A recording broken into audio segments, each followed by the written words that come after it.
todos, bem-vindos a mais um episódio das Conversas Sem Título. Pois é, desta vez encontro-me aqui sozinha, não trouxe nenhum convidado comigo, desta vez sou eu, porque este vídeo já está prometido desde o ano passado ser feito. Na realidade, quando pensamos na criação deste canal, também era muito propósito o fazer o vídeo de hoje. Foi assim uma promessa de 2022 que em 2023 iria estar a fazer este vídeo e pronto, e aqui estou eu para fazer assim uma partilha muito pessoal, mas eu acredito muito no poder das partilhas e das histórias, e eu própria também já precisei de ouvir muitas histórias, nomeadamente também para acalmar o meu coração, e aquilo que eu espero é que esta partilha e que esta história também chegue a quem tem que chegar, que também acalme os corações que tenham de acalmar e que, sobretudo, também traga a fé, que é uma coisa que nos anda a faltar muito ultimamente.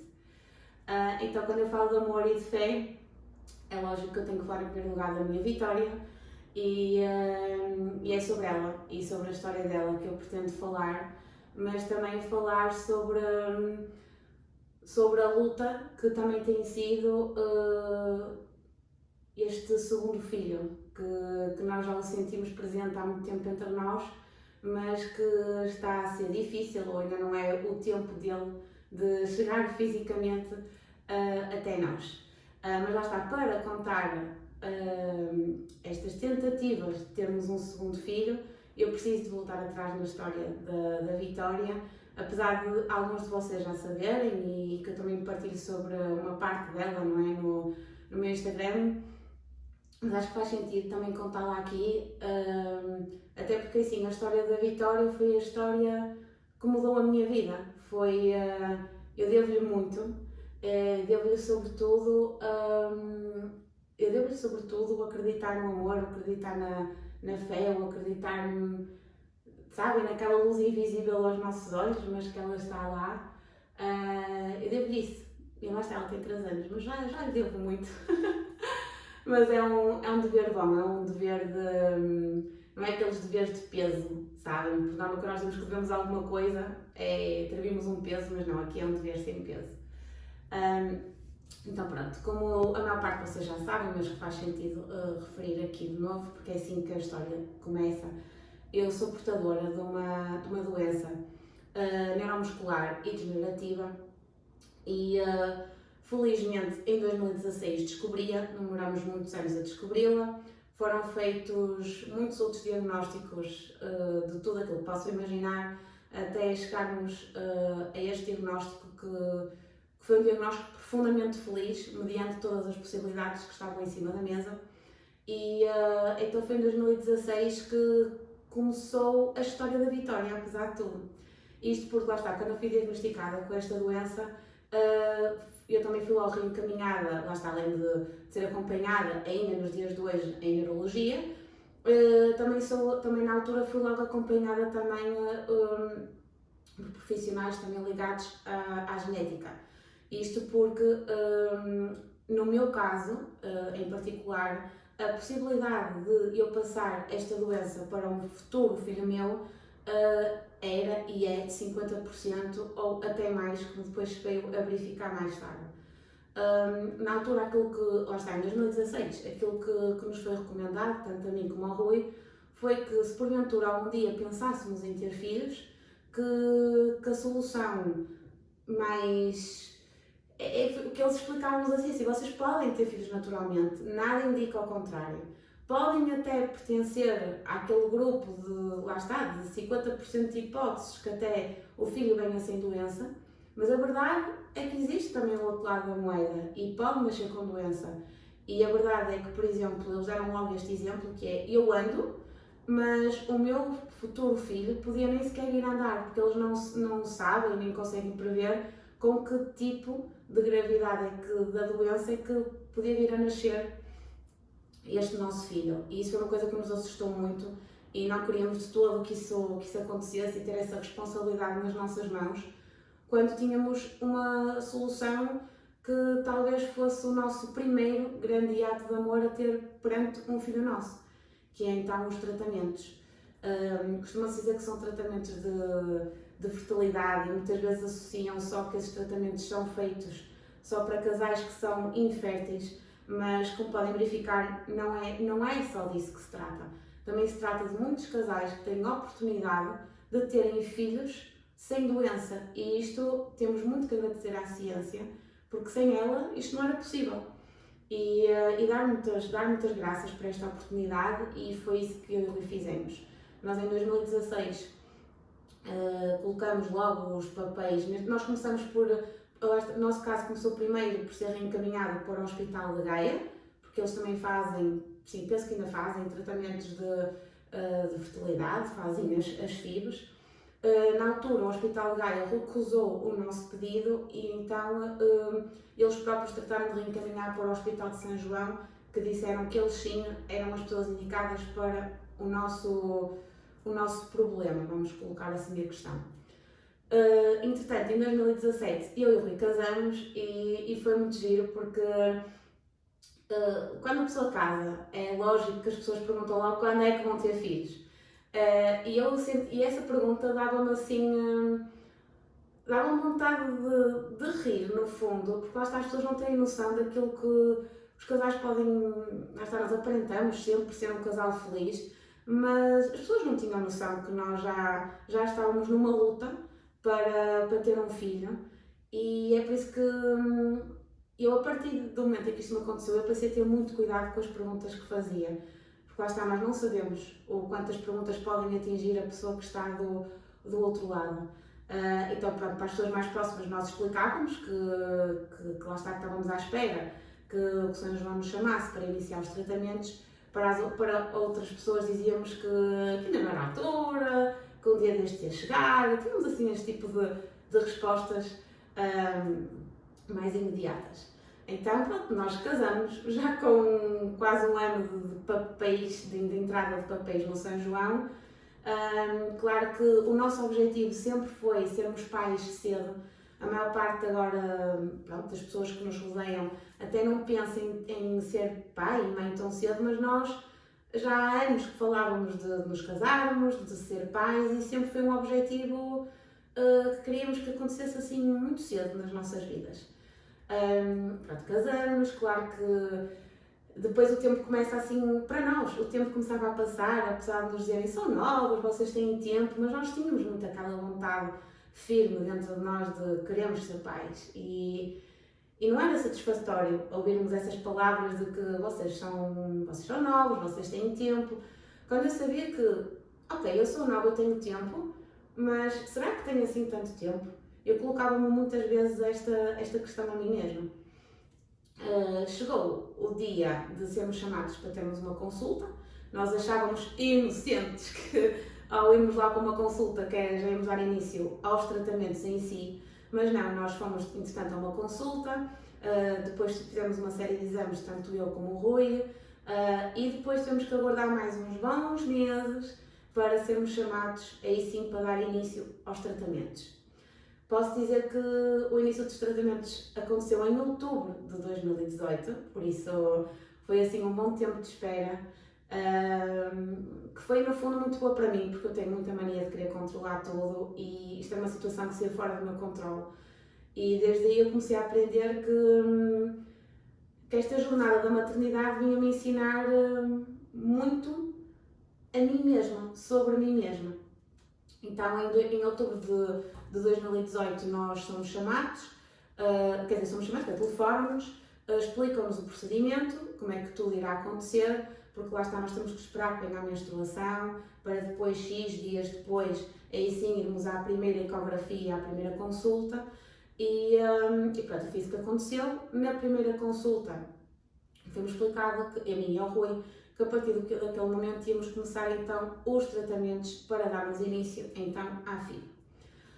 Para quem não conhece ou não sabe, ou primeiro assim, eu vou contar a minha partilha do que aconteceu comigo. Os tratamentos foram feitos da seguinte forma: eu a partir dos X dias de ciclos, agora não sei, não decorei isso ao pormenor, eu comecei a fazer a chamada estimulação ovárica. Isto é feito mediante injeções que são dadas à barriga durante X dias e também sempre à mesma hora. No meu caso era às 21 horas. Fazemos esta estimulação ovárica até chegarmos ao dia, neste caso, à segunda fase do processo, que é o dia da punção.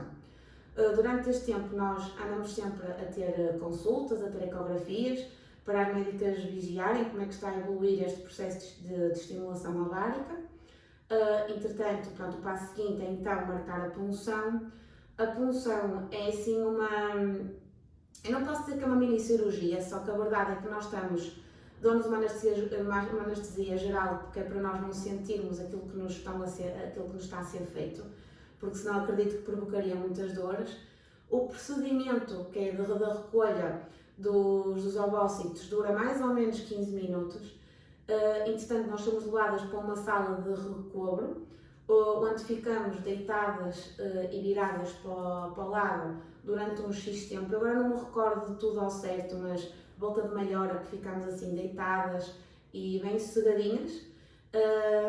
E depois é-nos dado um chá, é-nos dito para nos começarmos a levantar, para fazermos umas piscinas, que era assim que a enfermeira dizia, dava-me imensa vontade de rir, que era para caminharmos no corredor, e ela dizia que era para fazermos umas piscinas, para ver se está tudo ok, para podermos ir para casa.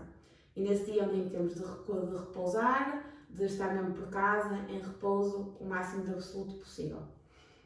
Depois da punção feita, ou seja, depois da recolha dos ovócitos, o processo seguinte é feito em laboratório, ou seja, fecunda-se o espermatozoide com os ovócitos, de forma então a gerar o embrião. Atenção que eu não sou médica, mas isto foram coisas que eu fui retendo, por isso peço desculpa se estou a cometer algum erro, mas há de ser mais coisa menos coisa, a gente vai dar ao resultado final.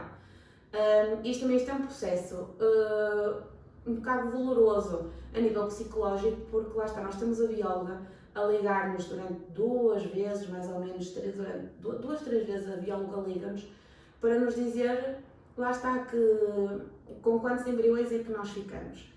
Porque lá está, eles fazem realmente a recolha dos ovócitos e eu tive pessoas ao meu lado que conseguiram recolher 1 ou 2, como tive pessoas a recolher 15, temos assim uma discrepância muito grande.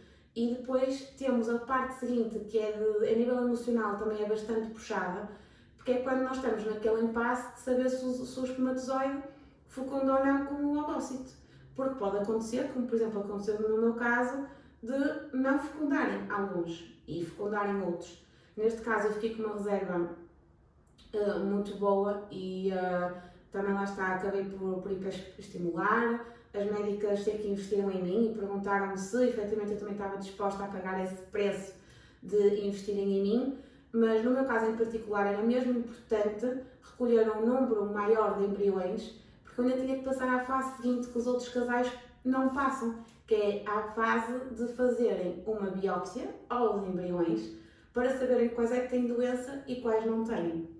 Só depois disso é que passamos à inseminação. Aqui, houve uma coisa que jogou contra mim, que foi quando eu fui fazer este primeiro tratamento, em outubro, novembro, eu achava que ia passar por estas fases todas, ou seja, iam depois fazer a biópsia dos embriões e fazia a inseminação. E já estávamos assim todos excitados, cá por casa, a achar que ia tudo acontecer. E só no dia em que eu fiz a punção é que me foi dita pela médica que, no meu caso, eu não ia passar para a fase seguinte da inseminação, porque eles queriam que eu repetisse um novo tratamento para conseguirem lá estar a ficar com maior número de amostras para eu ficar mesmo mais tranquila de que efetivamente iriam conseguir encontrar algum embrião sem doença. E eu confesso que fiquei muito desiludida porque já estava toda entusiasmada com os processos todos e parte de mim, não posso mentir, fiquei um bocadinho triste e pensei, bolas, tipo, ainda não vai ser desta. Então pronto, neste caso, neste primeiro tratamento eu fiquei pela punção, entretanto a bióloga depois ia-nos ligando só para dizer com quantos embriões é que ficávamos ou não. Estes embriões iriam ser congelados até ao início do tratamento seguinte. O tratamento terminou, lá está, no final de novembro, mais ou menos. Entretanto, o aconselhável é o corpo repousar durante os meses e então, em fevereiro de 2019, é quando eu dou início ao segundo tratamento. Passo pelo processo todo, ou seja, estimulação ovárica, passo pela punção e passo também pela fase em que a bióloga liga para saber, lá está, com quantos embriões ficamos, e passamos para a fase seguinte, para a fase de inseminação. Só no dia em que nos é marcada a inseminação é que nós sabemos se conseguimos algum embrião sem doença, se conseguimos muitos, se conseguimos poucos ou até se não conseguimos nenhum. Isto porque lá está, houve-se muitas histórias no hospital, histórias boas, histórias menos boas, e então era como se isto no dia 27 de fevereiro de 2019 eu ia preparada para tudo. Claro que eu tinha muita fé, naquela altura não tinha outra solução se não ter fé. É aquilo que nós nos agarramos. E eu dizia tipo, não, isto vai ter de correr bem. Eu tinha bastantes embriões e portanto algum não podia ter doença, não é? Quer dizer, por favor. Mas nós estávamos confiantes e a nossa confiança depois veio a ser confirmada pela bióloga de que realmente nós tínhamos embriões sem doença, mas não foram 50%. Foram mais que 50% tinham doença. Mas mesmo assim ainda ficamos com uma boa reserva e isso, lá está, podemos passar nesse dia para a inseminação e ainda ficamos depois com mais embriões congelados, gosto de chamar assim. No entanto, antes de passar para a inseminação propriamente dita, algo que eu gostava muito de ressalvar, porque lá está, cada tratamento é um tratamento diferente, isto porque lá está, da primeira vez o meu corpo reagiu bem, a nível mesmo até hormonal, eu andava calma, andava tranquila, sentia assim algum desconforto, alguma ansiedade, que era perfeitamente normal na altura, mas correu tudo muito bem, para aquilo que me diziam, correu tudo muito bem. Do segundo tratamento já não foi bem assim. A verdade é que eu, a nível emocional, sentia-me bem, sentia aquela ansiedade como da primeira vez, mas eu costumo dizer que é uma ansiedade saudável de se ter naquele momento, mas a nível físico o meu corpo sofreu bastante. Eu hiperestimulei das duas vezes, mas desta segunda vez hiperestimulei à séria, então cheguei a sentir-me bastante mal por causa disso. Claro que a gente agarra-se a que estamos a sofrer, mas é sofrer para um bem maior, mas não quer dizer que as coisas não custam, não quer dizer que as coisas não doam, não magoam.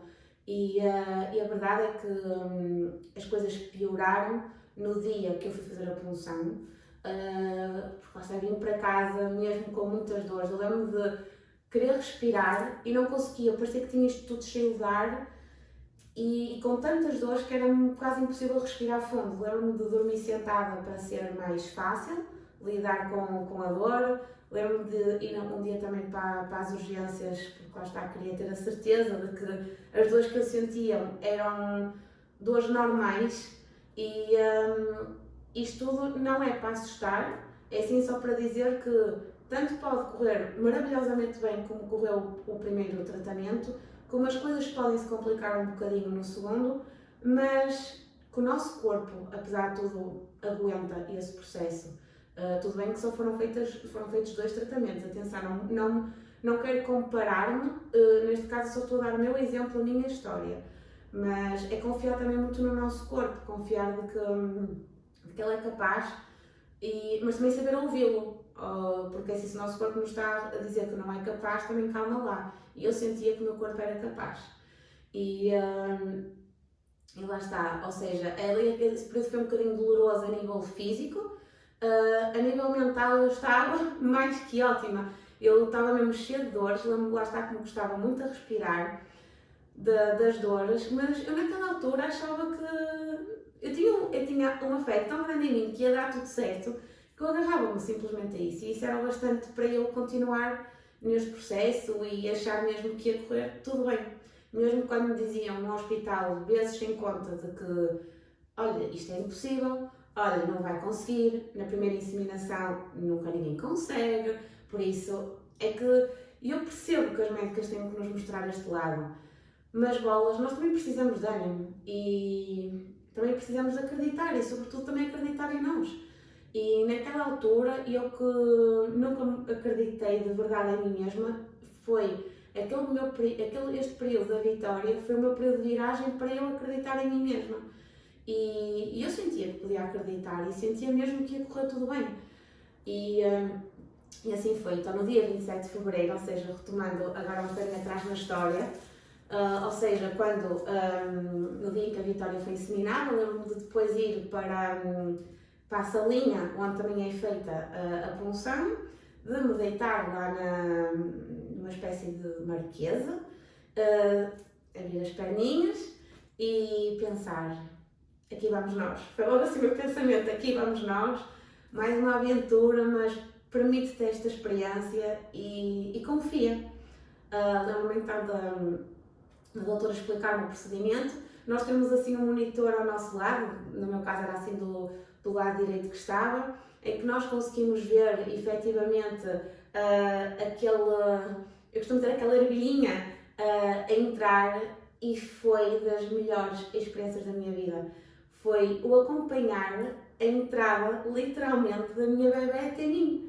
E depois lembro que no final, quando elas verificam que efetivamente a ervilhinha está lá plantada, vamos dizer, agora vai fechar as pernas, vai ficar assim virada, nós ficamos ligeiramente inclinadas para trás durante uns 10, 15 minutos e de caminho a enfermeira vem ajudá-la a levantá-la.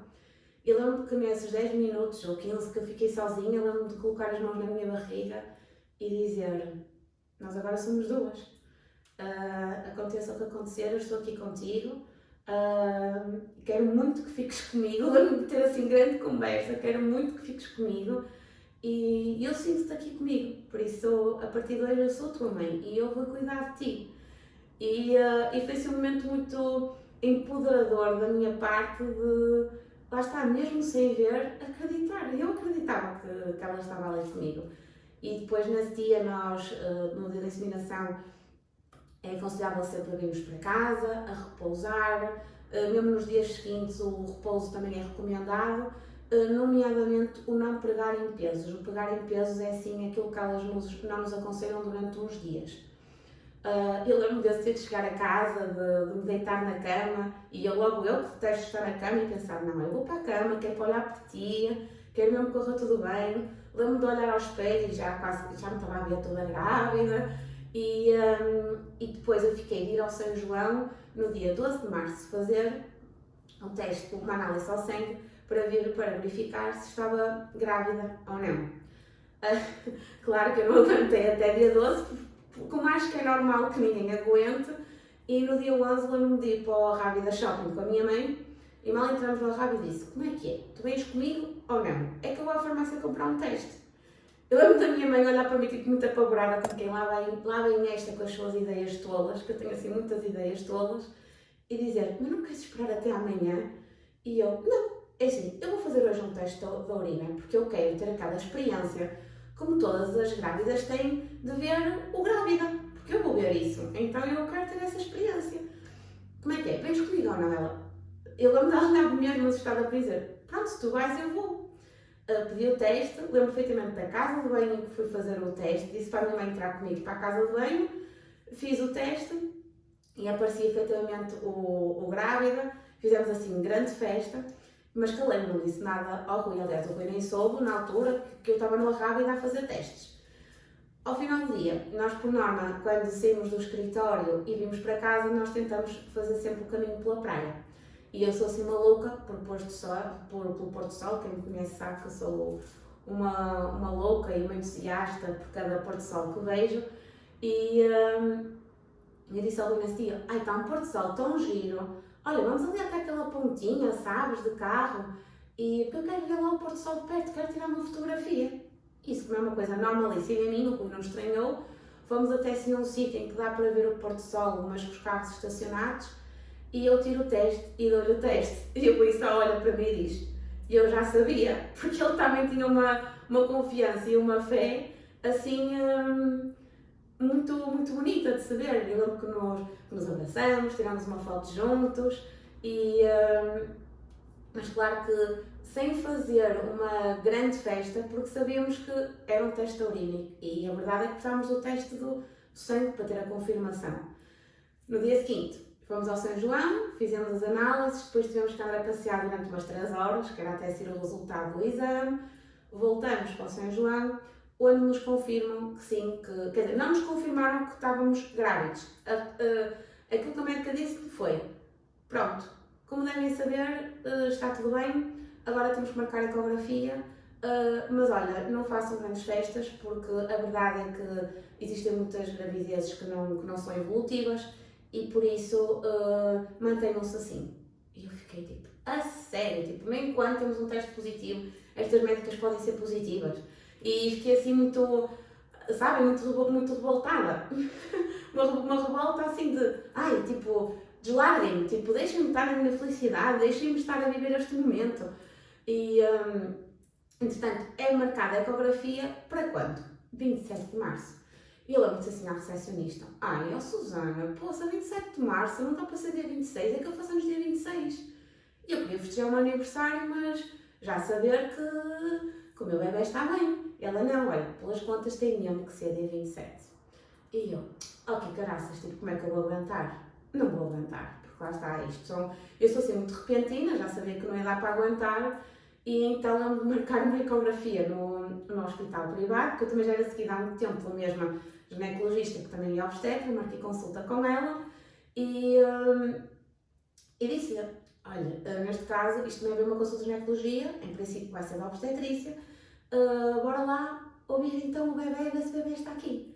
E lembro-me dela então ver, de ouvirmos já o coraçãozinho do bebê a bater, de estar tudo bem, e lembro-me de passar esse dia de anos super inchada, não é? Ou seja, nessa altura já usava muitas roupas largas, ou seja, desde fevereiro que já usava roupas muito largas por estar tão inchada dos tratamentos, e depois existia já nesta altura muita gente a perguntar se eu estava grávida ou não, e por isso eu não queria usar propriamente roupas que se evidenciassem a barriga quando eu, portanto, na altura dos tratamentos nós não sabemos como é que as coisas vão correr.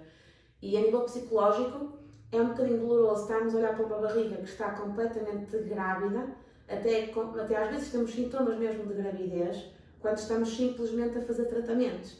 E então eu continuei a usar as minhas roupinhas larguinhas. Eu lembro-me desse aniversário, fiz um aniversário super feliz. Assim, as pessoas que mais perto de mim já sabiam o que estavam a acontecer, e a felicidade era assim uma felicidade geral. E pronto, depois entretanto a Vitória é assim, tive uma gravidez muito atribulada, mas não é para aqui chamada, porque senão nunca mais terminamos este vídeo. E portanto a Vitória nasce, e lá está, só podia ser uma Vitória, e foi assim, a maternidade foi assim um momento muito empoderador para mim como mulher, e mesmo o nascimento da Vitória veio-me trazer ao de cima uma vontade tão grande de viver, uma vontade tão grande para ser, uma vontade para me descobrir, uma vontade para ser eu. E como é que é possível? Eu antes, quando eu estava sozinha, eu não tinha tanto esta vontade, e foi preciso eu ter uma bebê nos braços, e uma bebê que eu chamava uma franga, porque ela era comprida e tinha 2,5 kg. Então eu dizia, oh franga, é preciso tu nasceres para tu me mudares completamente, mas é que ela mudou para melhor, sabem? O meu pós-parto foi um pós-parto muito complicado, porque ela foi uma bebê super complicada mesmo, com tudo aquilo que possam imaginar, mas ao mesmo tempo foi aquele momento em que eu queria olhar por mim, mais do que nunca. E então é muito bonito nós vermos que a maternidade pode ser tão positiva, o pós-parto também pode ser tão positivo. É nos abrirmos a toda essa experiência. E pronto, temos então a Vitória, e depois, num ato de loucura, porque ela ainda é assim uma valente pestinha, eu e o Rui, em 2022, ou seja, no ano passado, começou-nos aqui a bater a ideia de, ok, nós sentimos este chamamento, nós queremos mesmo ter um segundo filho, nós somos uns malucos, porque temos uma filha que ainda é o que é, e como é que vamos ter um segundo filho? Mas é uma vontade maior do que todo o resto. E, olha, bora lá arriscar, vamos abrir novamente o processo, porque nós queremos ser pais, outra vez. Então, bora lá!